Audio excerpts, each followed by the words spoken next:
네. 오늘은 큰 스크린으로 해야 돼가지고 무조건 저를 보셔야 됩니다. 보통은 저쪽 보시잖아요. 그쵸? 네. 오늘은 편안하게 제 얼굴 보시면 됩니다. 오늘 요한복음 10장의 말씀을 가지고 그의 음성을 듣는 자라는 제목을 가지고 하나님의 말씀 함께 나누고자 합니다. 오늘 보면은 예수님께서 제자들에게 구원을 얻는 유일한 길, 구원을 받는 유일한 길이 무엇인지 가르쳐 주시는 장면 중에 하나입니다. 그 시작은 양의 이야기로 시작을 하시죠. 그 이야기를 먼저 우리가 한번 생각해 보면 이렇습니다. 목자가 양의 우리에 오게 되면 문지기가 그 문을 열어주고 그러고 나서 목자가 양의 이름을 하나하나 부릅니다. 그러면 그 목자의 음성을 듣고 양은 따라 나오고 다 나오게 되면 곧이어 목자를 뒤따라 가게 되죠. 어디로 갈까요? 풀을 먹으러 푸른 초원으로 가게 되겠죠. 그런데 문제는 이 우리의 양만 찾아오는 것이 아니라는 것이죠. 양을 찾아오는 것이 목자만 아니라는 겁니다. 누가 찾아옵니까? 양들을 훔쳐가려고 찾아오는 도둑들도 있다라는 것이죠. 그런데 도둑이 찾아왔을 때 이 도둑의 음성을 양들이 듣고 이건 목자의 음성이 아니구나 라고 알기에 도둑이 왔을 때 그를 따르지 않고 피하고 도망간다라는 이야기입니다. 예수님의 이 이야기는 당시 듣고 있던 제자들이 이 예수님의 얘기를 들으면서 어떻게 생각했을까요? 당연한 거 아니에요? 라고 생각하지 않았을까요? 당연하잖아요. 굳이 양을 키우지 않는 우리들이라 할지라도 이 예수님의 이야기를 보면 당연한 거 아니야? 굳이 이 이야기를 왜 하시지? 라고 생각할 수 있지 않을까요? 그러다 보니까 제자들이 이런 이야기를 왜 하시지? 라고 하면서 예수님께서 도대체 이 말씀을 왜 하시는지 모르겠다라고 생각할 수밖에 없었던 것이죠. 그래서 예수님께서 분명하게 이어서 가르쳐 주셨던 것입니다. 무슨 내용을 말씀해 주십니까? 예수님은 자신이 양의 문이다. 예수님을 말미암아 들어가면 구원을 받고 그로 인해서 풍성한 삶을 얻게 될 것이다 라는 말씀이죠. 내가 길이요 진리요 생명이니 나로 말미암지 않고는 아버지께로 올 자가 없느니라 말씀하신 그 예수님의 이야기와 다를 바 없는 이야기입니다. 바로 우리 주님 예수님이 구원의 열쇠시요 구원을 주시는 허락해 주시는 분임을 우리는 알 수 있는 것이죠. 그리고 이 예수님의 이 비유, 이 이야기, 이 이후에 오늘 보면 이 이후에 보면 어떤 이야기가 나오냐면 예수님을 향해서 저 귀신 들린 사람이라고 사람들이 말을 합니다. 그때 예수님께서 무엇이라 말씀하시냐면 오늘 26절에 보니까 예수님께서 너희가 내 양이 아님으로 믿지 않는다라고 말씀하십니다. 즉 오늘 이야기로 보면 그들은 예수님의 음성을 듣지 못하는 양들이었죠. 즉 그 말은 무슨 말이냐? 그들에게 예수님은 목자가 아니라 누구요? 도둑이라 여겨지는 거죠.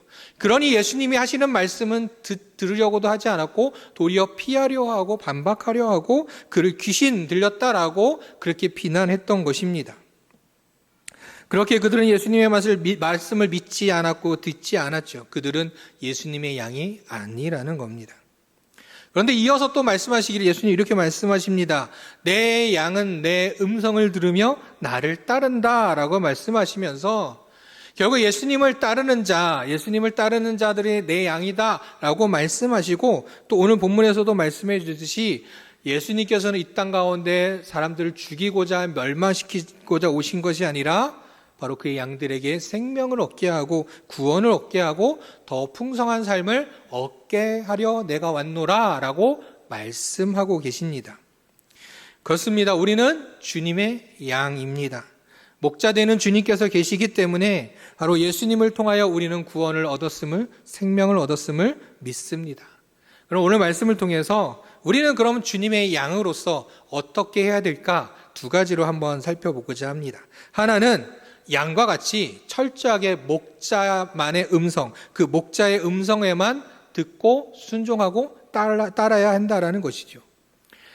어떤 분이 양에 대해서 이런 설명을 해 주시더라고요. 보통 양 하면은 어떻게 생각하십니까? 만약에 누군가 와서 당신은 참 양 같아요 라고 하면 어떻게 생각합니까? 보통 참 착하고 참 순종적이고 이렇게 칭찬으로 많이들 받아들이잖아요. 근데 그분이 그런 이야기를 하시더라고요.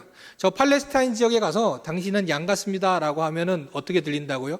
욕처럼 들린답니다. 심한 욕처럼 들린대요. 그래서 왜 그런가 했더니 물론 저희들은 뭐 강아지나 고양이를 이렇게 키우지만 그렇게 양을 키우지는 않잖아요. 그러다 보니까 실제로 양이 어떤지 잘 모르는데 양은 이렇답니다. 일단 머리가 엄청 나쁘답니다. 머리가 나쁜데 머리만 나쁘면 괜찮은데 또 하나 있습니다. 고집이 세답니다. 머리 나쁘고 고집이 센 사람 생각해 보세요. 머리 나쁘고 고집 세고요. 제 멋대로 그냥 행동한답니다. 그런 성격을 가지고 있다고 해요. 그래서 양은 길들여지지 않는 동물 중에 하나라고 한다고 하더라고요. 그런데 이제 가축화가 되고 그렇게 살아가는 데 있어서 그 양이 그렇게 길들여지지도 않고 그렇게 머리도 나쁘고 그렇게 성격도 제 멋대로인 그런 양이 가축화되어서 살아갈 수 있는 이유가 하나 있는데 그것은 무엇이냐? 바로 목자의 음성에만 귀를 기울이기 때문이라는 것이죠. 즉 목자의 음성을 따라갈 때야 양이 비로소 산다라는 것입니다. 우리는 목자의 음성에만 귀를 기울여야 합니다. 그렇게 목자의 음성만 따라가야 합니다. 그런데 그냥 음성 듣고 그대로만 가면 참 쉬운 것 같지만 참 어렵죠. 왜 어렵냐? 또 다른 소리들이 들리기 때문입니다. 근데 주변에 아무리 많은 소리가 들려도 나와 상관없다 여기면 사실 신경 쓸 필요 없죠. 길가에 가서도 수많은 소음들과 수많은 사람들이 지나다니지만 뭐 그 사람들 소리에 저희들이 뭐 신경 씁니까? 신경 쓸 필요 없지요. 그런데 때로 양을 치는 그 양을 훔치러 오는 도둑과 같이 우리를 다른 곳으로 인도하려고 하는 소리들이 있다라는 것입니다. 그리고 때로는 그러한 소리를 들으며 이것이 목자의 음성이다라고 또 착각하기도 한다라는 것이죠. 만약 생각해 보세요. 양이 딱 있는데 너무 배고파요. 양이 배고픈데 누군가 와서 나를 부릅니다. 근데 목자의 음성은 아니에요. 근데 배고프니까 그냥 따라간다면 어떻게 되겠습니까? 그와 같이 우리가 믿음의 삶으로 살아가는 하나님의 백성들이, 하나님의 자녀들이 살아갈 때 여전히 악한 영들은, 사탄은 우리가 힘들고 어려워질 때 우리에게 속삭입니다. 나를 따라오라고 말입니다.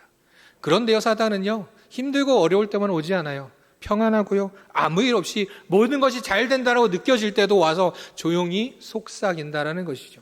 그럴 때 우리가 때로는 착각하기도 한다라는 것입니다.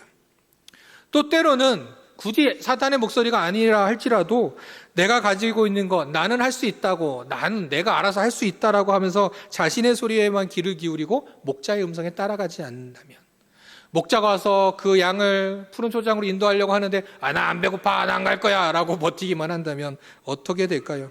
결국 제멋대로이고 고집센 그 양처럼 살아간다면 우리는 결국 푸른 초장이 아닌 어디로 갈까요? 벼랑 끝으로 갈 수밖에 없고 결국 그 벼랑 너머로 낭떠러지로 떨어질 수밖에 없을 것입니다. 그렇게 우리가 오늘 말씀, 예수님 말씀의 그 음성을 들으면서 우리가 기억할 건 주님의 음성을 듣고 그 음성에 늘 반응하며 그 음성에 순종하며 살아가는 내가 되게 해달라고 늘 기도하며 살아가야 한다는 것이죠.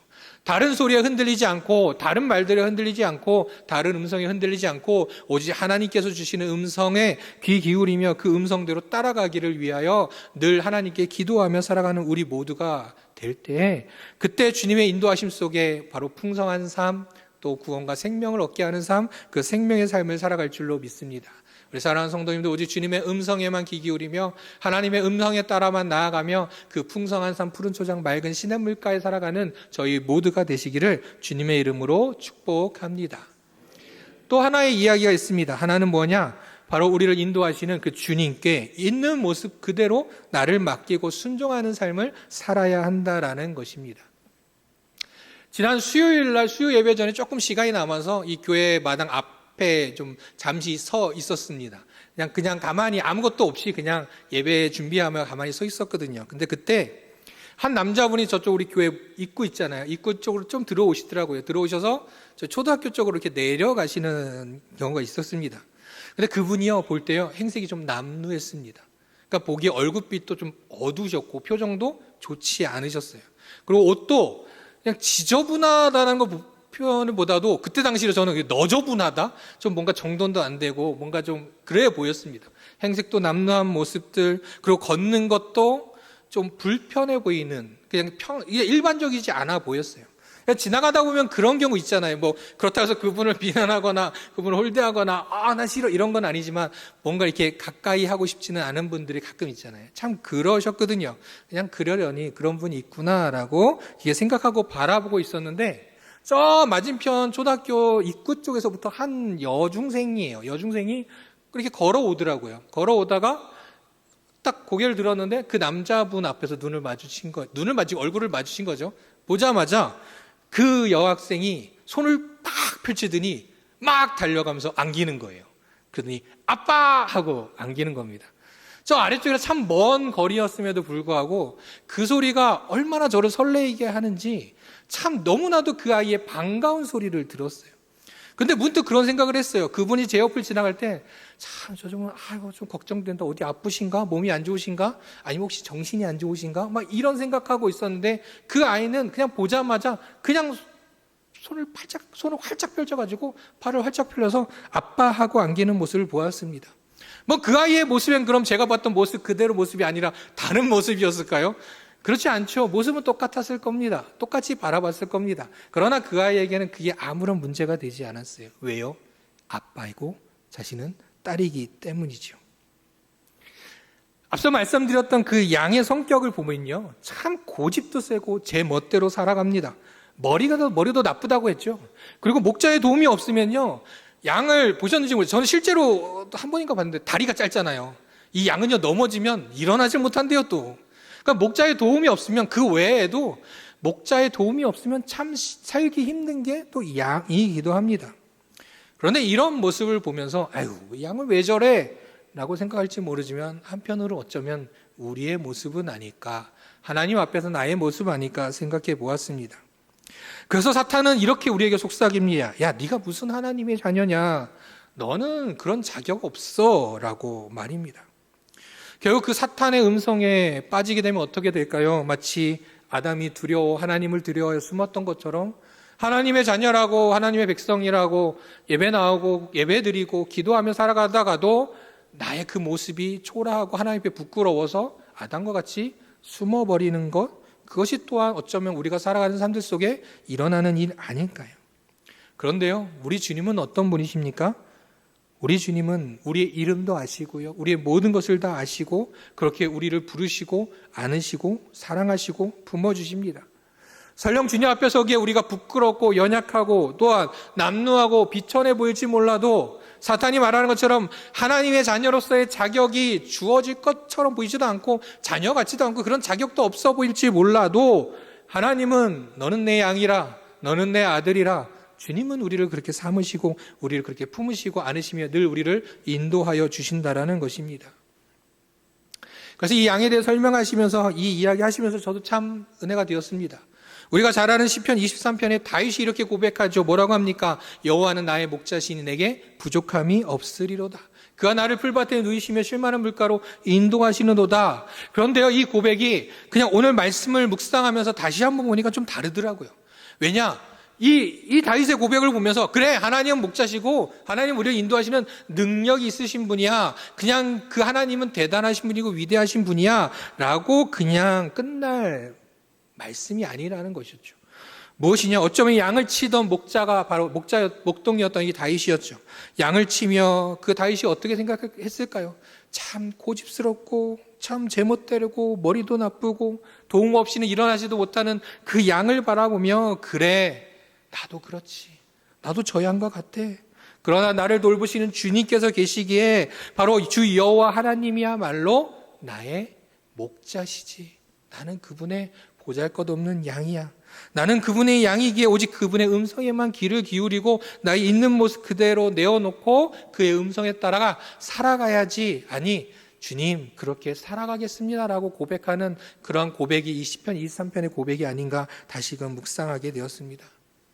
사랑하는 성도 여러분, 우리는 어떤 소리에 귀를 기울이며 살아가고 어떤 소리에 따라가시고 계십니까? 우리의 삶의 중심은 오로지 주님이어야 합니다. 왜요? 주님이 우리의 목자 되시기에 우리는 주님의 음성만 따라가야 할 줄로 믿습니다. 하나님께서는 죄로 인해 죽을 수밖에 없는 우리들이었죠. 사망의 길로 향하던 우리들을 바로 예수 그리스도를 통하여서 구원의 길로, 생명의 길로 인도하여 주셨습니다. 그네 늘 감사하면서 오늘 예수님의 말씀대로 양의 문이 되신 구원의 길이 되시는 그 예수님의 그 이름만을 붙들고 믿고 우리의 있는 모습 그대로 주님 앞에 내어 맡기고 살아가는 삶을 살아가는 우리 모두가 돼서 이 다윗처럼 여호와는 나의 목자십니다 라는 그 고백 가운데 오직 주님의 인도하심을 따라 살아가며 풍성한 삶을 살아가는 우리 하나님의 귀한 백성들, 우리 사랑하는 성도님들이 다 되시기를 주님의 이름으로 축복합니다. 기도하겠습니다. 하나님, 주님은 저희의 선한 목자 되심을 믿습니다. 그리고 고백합니다. 주님, 저희는 주님의 기르시는 양으로 주님의 음성에 귀 기울이며 그 음성에만 순종하며 살아가기를 다시금 결단합니다. 하나님, 우리 예수님을 통하여 주신 구원에 감사드리고 또한 주님의 인도하심 따라 나아갈 때 풍성한 삶을 누리게 하심 또한 감사합니다. 오직 주님의 음성 듣고 따라 나아가 살며 오직 주님의 귀한 양으로 주님의 자녀로 변함없이 늘 살아가는 저희 모두가 되기를 간절히 원하오니 주님 도우시고 힘주시고 인도하여 주시옵소서. 길과 진리 되시는 우리 주 예수 그리스도의 이름으로 기도드립니다. 아멘.